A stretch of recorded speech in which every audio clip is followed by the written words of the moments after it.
Les Bourgognes, alors qu'est-ce qu'on pourrait dire? La Bourgogne, actuellement, la pression financière est énorme, hein, au niveau du foncier en particulier, un petit peu comme la Champagne d'ailleurs. Donc ça devient un gros problème même pour les vignerons pour transmettre, hein, des domaines qui se sont créés sur plusieurs générations et qui aujourd'hui, vu les prix, on parle de 1,5 million d'euros l'hectare de vigne, pleine Côte d'Or, ça devient très compliqué. Et si on monte dans les grands crus, c'est encore davantage.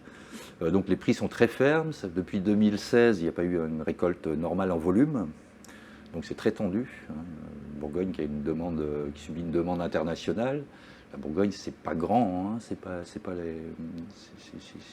la dimension du Médoc, le Bordelais, où il y a des grosses propriétés, des gros châteaux, une grosse surface. En Bourgogne, c'est très, très petit, c'est vraiment le terroir prend toute sa dimension en Bourgogne d'ailleurs. Hein, c'est vraiment la région où le terroir parle vraiment. Ce sont des couches géologiques, hein, de soulèvement des Alpes, etc., qui ont fait des strates de terre, enfin de minéraux très différents. À 50 mètres près, on a des sols qui ne sont plus du tout les mêmes.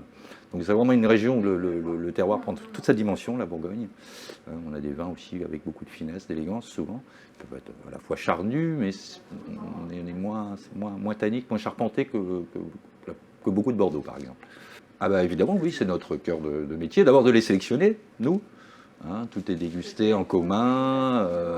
Donc avant de sélectionner un vigneron, une appellation, ce qui nous intéresse, c'est pas juste un nom sur une étiquette.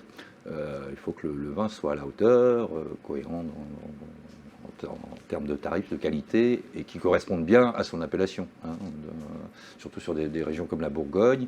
On ne demande pas à un Nuits Saint-Georges de se goûter comme un Marsanais, par exemple, qui est au nord de la Côte de Nuit, qui est plus délicat.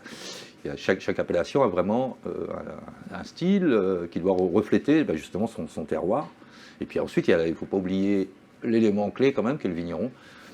C'est quand même lui qui fait le vin. Et donc chacun après a son approche personnelle aussi.